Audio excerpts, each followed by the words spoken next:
రతనాల సీమ అని రాయలసీమను ఎంతో గొప్పగా కొనయాడారు కవులు. కానీ ఆ రాయలసీమ ఇప్పటికీ కరువు కాటకాలతో విలువలాడుతున్న పరిస్థితి. ఎన్నో ప్రభుత్వాలు వస్తున్నాయి, ఎంతో మంది నాయకులు ఎన్నో మాటలు చెప్తున్నారు.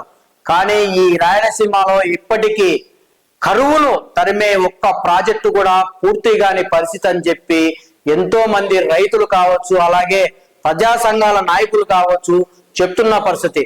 ఓ పక్క టీడీపీ ప్రభుత్వం ఏమో, వైసీపీ ప్రభుత్వము ఈ ప్రాజెక్టులు, ఈ రాయలసీమ ఎత్తిపోతుల లిఫ్ట్ ఇరిగేషన్ ప్రాజెక్టును సరిగ్గా చేయలేదని చెప్పి ఓ పక్క టీడీపీ ఏమో వైసీపీని ఆరోపిస్తున్న పరిస్థితి.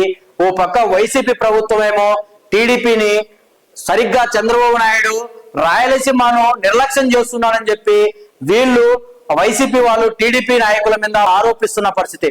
మొత్తానికి ఎవరు ఏమి చేయలేదని చెప్పి ఓ పక్క ప్రజా సంఘం నాయకులు రాయలసీమ మీద ఏదో మాట్లాడి వాళ్ళు పబ్బం గడుపుతున్నారు తప్పితే ఎక్కడే గాని ఏమి చెయ్యని పరిస్థితి అని చెప్పి ఓ పక్క మనకు జగన్మోహన్ రెడ్డి రాయలసీమ వాసే, చంద్రబాబు నాయుడు రాయలసీమ వాసే.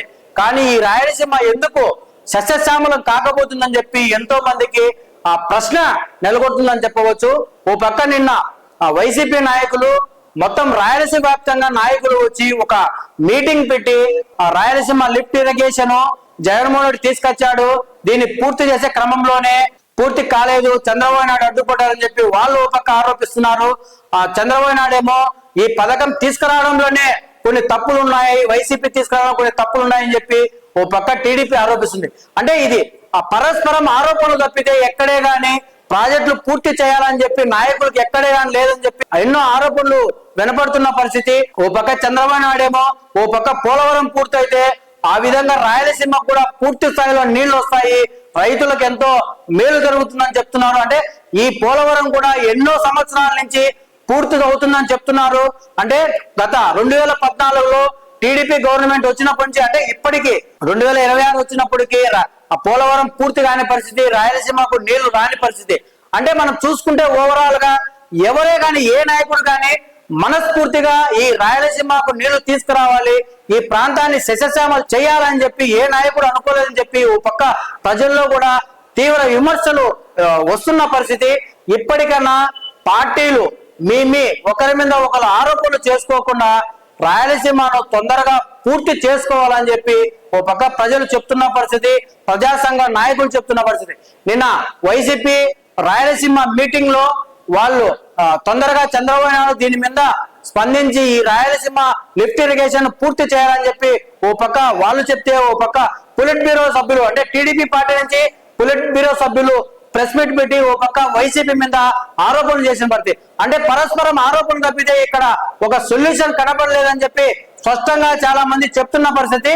మొత్తానికి ఎవరైనప్పటికీ రాయలసీమ అభివృద్ధి చేయాలంటే ఇరు పార్టీలు కూర్చొని చర్చించి అంటే కేంద్రం నుంచి, ఎందుకంటే ఏ ప్రాజెక్టు పూర్తి కావాలన్నా కేంద్ర భాగస్వామ్యం పూర్తిగా ఉండాలి కాబట్టి కేంద్రంతో ఇరు పార్టీలు మాట్లాడి తొందరగా రాయలసీమ లిఫ్ట్ ఇరిగేషన్ పూర్తి చేయకపోతే రానున్న రోజుల్లో రాయలసీమ మరింత వెనకబడిన ప్రాంతంగా మిగిలిపోతుందని చెప్పి ఓ పక్క ప్రజా సంఘ నాయకులు కాబట్టి ప్రజలు కావచ్చు అభిప్రాయపడుతున్న పరిస్థితి. అంటే నిన్న ఓ పక్క వైసీపీ నాయకులు ఏం మాట్లాడారు, ఓ పక్క టీడీపీ నాయకులు ఏం మాట్లాడారో ఒకసారి పూర్తి స్థాయిలో మనం విందాం. స్కీమ్ కొనసాగించాలా, కంటిన్యూ చేయాలా, పూర్తి చేయాలి. బ్రిజేష్ కుమార్ ట్రిబ్యునల్ ఫైనల్ ఇది రాకుండానే వాళ్ళు అఫీషియల్ గా అనౌన్స్ చేసి కర్ణాటక ప్రభుత్వం భూసేకరణ పనులు కూడా మొదలుపెట్టి కొన్ని చోట్ల ఎవాక్యుయేట్ కూడా చేయించారు, వాళ్ళ కాంపెన్సేషన్ కూడా పే చేసేని అంటున్నారు. తెలిసింది బహిరంగంగా చేస్తున్నారు, కేబినెట్ తీర్మానం చేసి. ఇప్పటికీ పర్మిషన్ లేదు, అప్రూవల్ లేదు, అనుమతులు లేవు. దానికి వ్యతిరేకంగా ఆల్రెడీ మహారాష్ట్ర హైకోర్టులో, సుప్రీంకోర్టులో పిటిషన్ వేసింది. తెలంగాణ కూడా సేమ్ పార్టీ రూలింగ్లో ఉన్న తెలంగాణ కూడా వాళ్ళ గవర్నమెంట్ కూడా తీర్మానం చేసింది. కానీ మన రాష్ట్రంలో ఇంతవరకు దానికి సంబంధించి ఉలుపు పలుకు లేదు. అలాగే అప్పర్ భద్ర దానికి సంబంధించి ఎక్కడైతే మన అనంతపురం జిల్లా, పూర్వపు అనంతపురం జిల్లా అయితే సత్యసాయి ఇది ఎఫెక్ట్ అవుతుంది. తీవ్రంగా ప్రభావం చూపే, నెగిటివ్ ప్రభావం చూపే ఆ ప్రాజెక్టు దానికి సంబంధించి మా హయాంలో, జగన్మోహన్ రెడ్డి గారి హయాంలో సుప్రీంకోర్టు ఛాలెంజ్ చేశాను తప్ప దాన్ని పర్సూ కూడా చేయట్లేదు. ఇంకా పోలవరం, ఏ పోలవరం నుంచి అయితే చంద్రబాబు నాయుడు మీరు ఎవ్వరు వరి కావద్దు నేను తెచ్చి నీళ్ళన్నీ ఇక్కడ ఇస్తానంటున్నాడు 80,000 కోట్లతో అక్కడి నుంచి తెచ్చి అక్కడ ఎవరికైతే అలొకేట్ చేయాలో అక్కడికే దిక్కు లేని పరిస్థితి వస్తుంది. ఎందుకంటే 45 మీటర్లు ప్లస్ ఎంత అయితే ఉందో దాని నుంచి 41 మీటర్లకు తగ్గిస్తూ కేంద్ర కేబినెట్ తీర్మానం చేసింది. ఆయన చదివిన దాంట్లో అది కూడా ఉంది. ఆ కేబినెట్ లో ఈయన ప్రతినిధి ఉన్నారు, చంద్రబాబు నాయుడు గారు. సో ఆ పోలవరం కూడా అడ్డంగా అది నరికేస్తున్నారు. ప్రకటన చేసి మా మధ్య నాకు చంద్రబాబు నాయుడు మధ్య ఒక ఒప్పందం జరిగింది. నేను నా రిక్వెస్ట్ మేరకు ఆయన దాన్ని ఆపేశారని చెప్పారు. పూర్తి చేసిన దాన్ని నువ్వు దాన్ని కూడా బయటకు తెలియకుండా గుట్టు చప్పుడు కాకుండా పక్క స్టేట్ సీఎంతో ఒక ఒప్పందంలో నువ్వు ఎందుకు ఏం తాకట్టు పెట్టావు ఏం చేసావో తెలియదు, దాన్ని ఆపేశారని ఆయన చెప్తే కనీసం ఖండించలేదు, ఎలాంటి స్టేట్మెంట్ చేయలేదు. రాయలసీమ లిఫ్ట్ కోసం మనం ఇలా కొట్లాడితే లేదా దీన్ని సాధించుకున్నా ఆల్మట్టి అక్కడ పర్మిషన్ లేకుండా అది ఎత్తు పెంచితే ఇది నిష్ప్రయోజనం మనకే కాదు, తెలంగాణ నోట్లో మట్టే పక్కన వాళ్ళు ఎన్ని చోట్ల పక్కలు పెట్టుకుని ఏం చేసుకునే నీళ్లు రావు. మనం లిఫ్ట్ పెట్టుకుని గాలి తప్ప ఏం రాదు దాంట్లో. అక్కడ చెన్నైకి నీళ్లు పోవు, నెల్లూరుకి అసలు ఏది రాదు. నేను కూటమిలో పార్ట్నర్ అయినా సరే దీన్ని అడ్డుకునే ప్రయత్నం చేయను. నా హయాంలోనే వీటిని ఎలాగైనా ఆ స్టేట్స్ ఎవరు అనుకున్నారో వాళ్ళు పూర్తి చేసుకోవడానికి బ్లాంక్ చెక్ ఇస్తాను అని చెప్తున్న నేపథ్యం రాష్ట్రంలో ప్రతి రైతు దీని గురించి ఆలోచించాలి. మా హయాంలో జగన్మోహన్ రెడ్డి గారి హయాంలో మేము పార్ట్నర్ కాకపోయినా అప్పుడు 45 మీటర్లకు మేము తెచ్చుకొస్తాం, ఈయన 41 మీటర్లకు ఈయన కుదించే రకంగా ఈయన దానికి తోడ్పడడం అంటే ఎవరికి ఉపయోగపడుతున్నారు, ఎవరి పక్షాన పనిచేస్తున్నారు, ఈయన ప్రాముఖ్యతలు ఏంటివి, ఈ లక్షల కోట్ల అప్పులు తెచ్చి ఎక్కడ పోస్తున్నారు, ఎక్కడ పోస్తారు, ఏం చేయాలనుకుంటున్నారు. ఏమంటే పోలవరం నుంచి 80,000 కోట్లు నేను కాంట్రాక్ట్ తీసుకున్నాను, అయితే 80,000 కోట్లు అంటే 10,000 కోట్లు కమిషన్ ఏదైనా వస్తుందని చూస్తున్నారు కానీ తెలియట్లాగా ఒక గ్రాండ్ ప్లాన్ ఏదైతే అమలు కాదో అమలయ్యేటి వాటిని పూర్తి కావచ్చిన వాటిని అది పూర్తి చేయాలని ఆలోచన లేకుండా వాటిని పక్కకు తోసి ఏదైతే ఫ్యూచర్లో ఎప్పుడో ఒక డ్రీమ్ లాగా ఉండేదో ఇప్పుడు ఇంపాసిబుల్ టాస్క్ అసలు ఆలోచించడానికి కుదరందో వాటి గురించి పెద్ద మాటలు మాట్లాడతారు. వీలైతే ఆవేదన తీసుకొస్తే అది శాంక్షన్ చేసి కట్టుకోకపో అంటే ముందు 80,000 కోట్లకు ఫస్ట్ ఒక 8,000 కోట్లు 10,000 కోట్ల మొబిలైజేషన్ అడ్వాన్స్ తీసేసుకుంటాం. ఆ తర్వాత సంగతి తర్వాత చూసుకోవచ్చు అనే ఆలోచనలో ఉన్నాడో తెలియదు కానీ దీపం ఉండగానే ఇల్లు చక్కదిద్దుకు పెట్టుకోవాలనే ఆలోచనలో ఉన్నాడేమో తెలియదు కానీ అసలైన సమస్యను మాత్రం అడ్రస్ చేయాలి.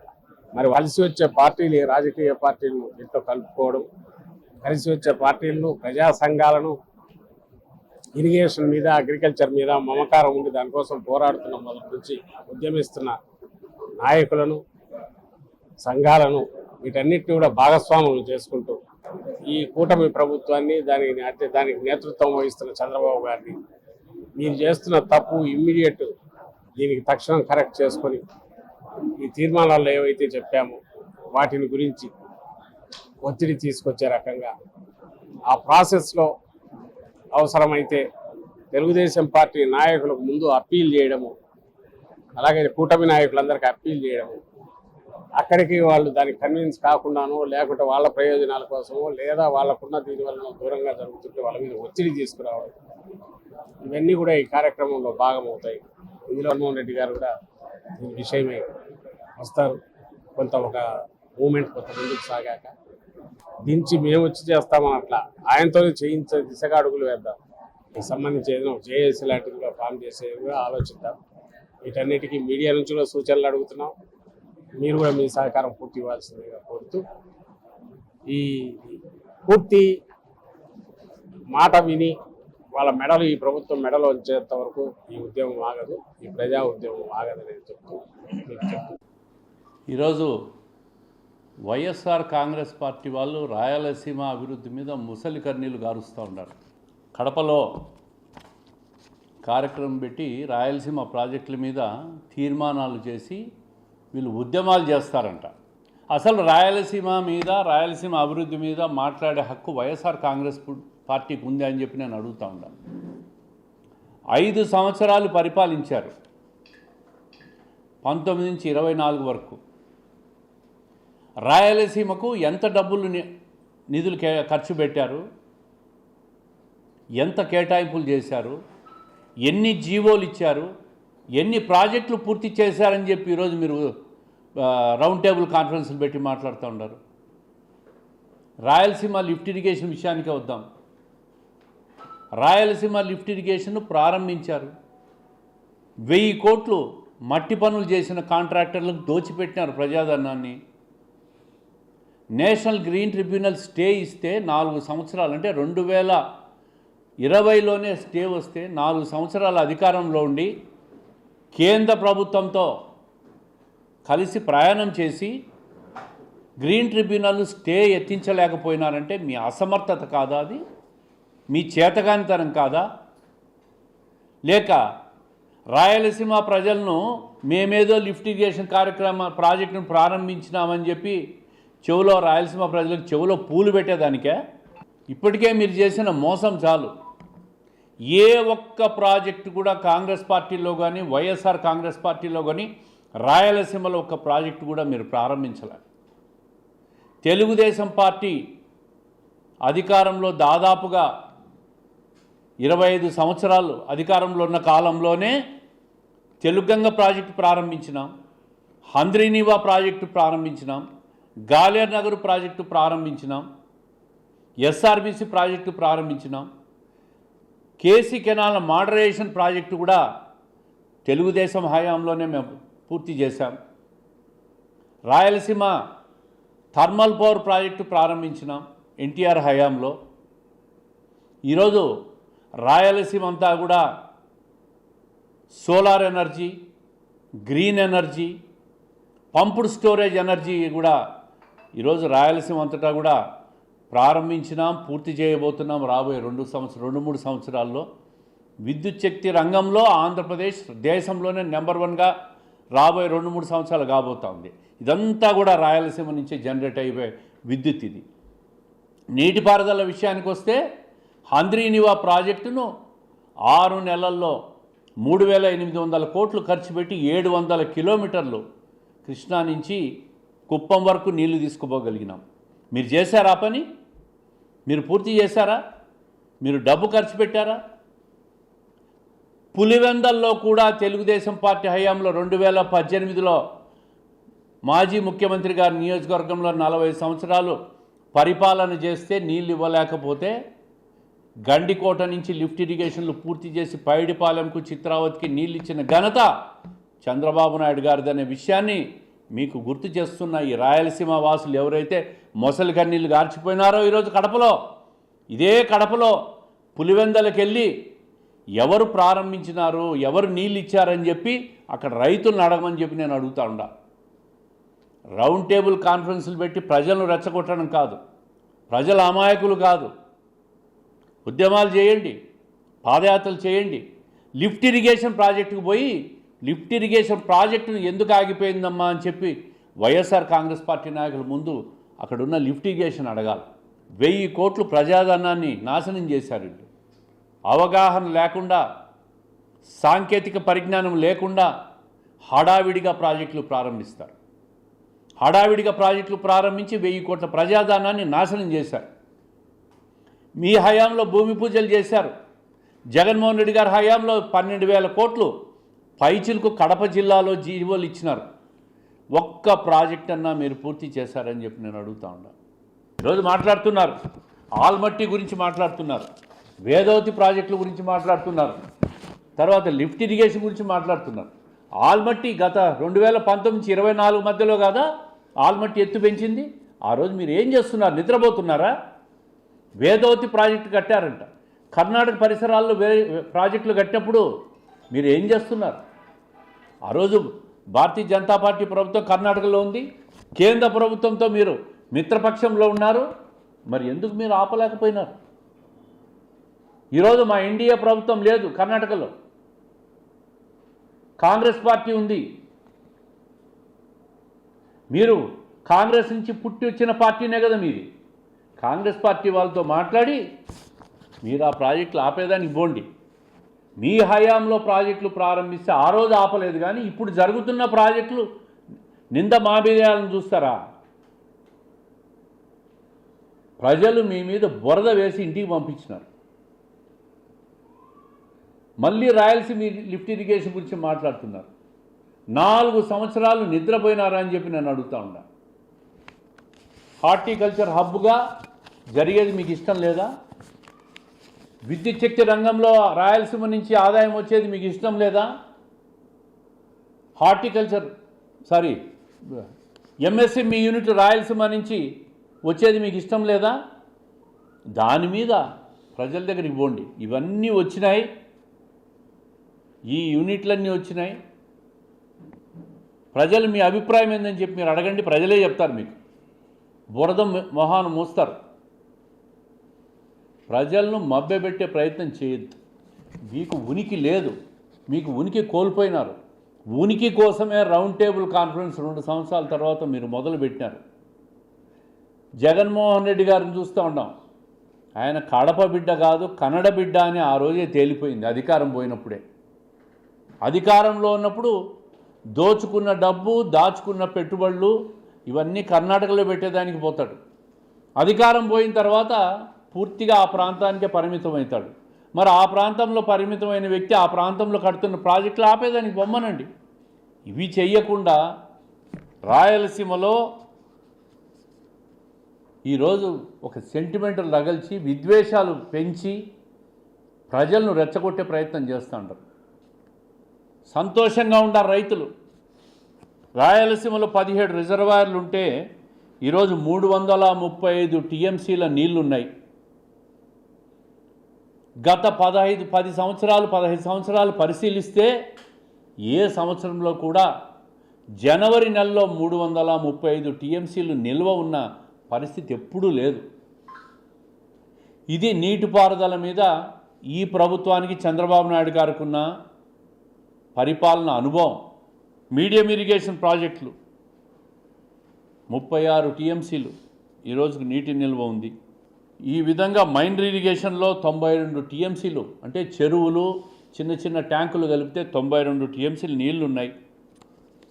ఇవన్నీ కూడా ఈ ప్రభుత్వంలో ఒక అనుభవంతో, పరిపాలన దక్షతతో ఒడిసి పట్టిన వర్షపు నీటిని చుక్కను కూడా పట్టుకొని ఏ విధంగా దాచుకోవాలా, రిజర్వాయర్లు నింపాలా అనే ఒక ప్రణాళికతో ఈ ప్రభుత్వం ముందుకు పోతూ ఉంది. ఇవి చేయకుండా ఆ నీళ్లను చూసి ఒక్కసారి గండికోట రిజర్వాయర్కు ఈ బృందాన్ని పోయి చూడాలని చెప్పి కోరుతూ ఉండా. పైడిపాలెం రిజర్వాయర్కి పోయి చూడాలని కోరుతూ ఉండా. చిత్రావతి రిజర్వాయర్కు కడపకు వచ్చినారు కదా, పోయి చూడండి. బ్రహ్మంసాగర్ ప్రాజెక్టుకు పోయి చూడండి. రౌండ్ టేబుల్ కాన్ఫరెన్స్లు అక్కడ పెట్టండి. మీరు అక్కడికి ప్రజలు వచ్చి చూస్తారు. అక్కడ నీళ్లు ఉంటాయి, వీళ్ళు నీళ్లు లేవని రౌండ్ టేబుల్ కాన్ఫరెన్స్లు పెడుతున్నారు, మూర్ఖులు అని చెప్పి ప్రజలు కూడా మిమ్మల్ని తిరస్కరించిపోతారు. రాయలసీమ అభివృద్ధిలో పేటెంట్ రైట్స్ తెలుగుదేశం ప్రభుత్వాన్ని. ఇది మేము గర్వంగా చెప్పుకోగలుగుతాం. మీరు చెప్పుకోగలుగుతారా?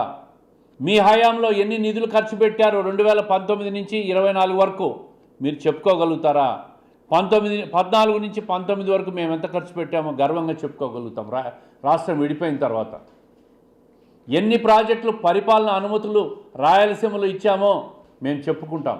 మీ దగ్గర చెప్పుకోగలుగుతారా? మీ హయాంలో జరిగింది శూన్యం. ప్రాజెక్టులన్నింటినీ కూడా నాశనం చేశారు. అరాకొర పరిజ్ఞానంతో ఆర్థిక అవినీతి కోసం పరిపాలన అనుమతులు ఇచ్చి పైపైన ప్రాజెక్టులు మట్టి పనులు చేసి గ్రీన్ ట్రిబ్యునల్ పున్నమా అని చెప్పి దాన్ని గాలికి వదిలేసి ఆ నెపాన్ని మా మీద వేయాలని చూస్తూ ఉన్నారు. ఆకాశం పైకి ఉమ్మితే మన ముఖం మీదే పడుతుందన్న విషయాన్ని వైఎస్ఆర్ కాంగ్రెస్ పార్టీ నాయకులకు తెలియజేస్తూ ఉండా. మీరు ఎన్నిసార్లు చెప్పండి, ప్రజలకు మీరు ఏమైనా చెప్పండి, మేము చెప్పేది మేము చెప్పుకుంటాం. మమ్మల్నే ప్రజలు విశ్వసిస్తారు. మా మీదే ప్రజలకు నమ్మకం ఉంది. మా ప్రభుత్వం మీదే, చంద్రబాబు నాయుడు గారి మీద ప్రభుత్వం మీదే ప్రజలకు ఈరోజు రాయలసీమలో సంపూర్ణ విశ్వాసం, నమ్మకం ఉన్నాయి. అందుకే 52 సీట్లలో 45 సీట్లు కూటమి ప్రభుత్వాన్ని గెలిపించినారు. కాబట్టే రాయలసీమను అన్ని విధాలుగా ముందుకు తీసుకుపోతాం. ప్రజలు వీళ్ళు చేసే రౌండ్ టేబుల్ కాన్ఫరెన్సులు కానీ ఇంకోటి కానీ నమ్మద్దండి. ప్రజల్లో విద్వేషాలు రెచ్చగొట్టద్దు, ప్రాంతీయ విద్వేషాలు రెచ్చగొట్టద్దు అని చెప్పి వైఎస్ఆర్ కాంగ్రెస్ పార్టీకి విజ్ఞప్తి చేస్తూ మళ్ళీ చెప్తున్నా, రాయలసీమ అభివృద్ధి చేసే పేటెంట్ రైట్స్ మా తెలుగుదేశం ప్రభుత్వం, కూటమి ప్రభుత్వం ఉంది. అది చంద్రబాబు నాయుడు గారు, ఎన్టీ రామారావుతో మొదలైన కార్యక్రమాలు ఈరోజు చంద్రబాబు నాయుడు గారు పూర్తి చేసేదాన్ని కొనసాగిస్తున్నాడనే విషయాన్ని స్పష్టంగా మీ ద్వారా ప్రజలకు తెలియజేస్తూ ఉంటాం.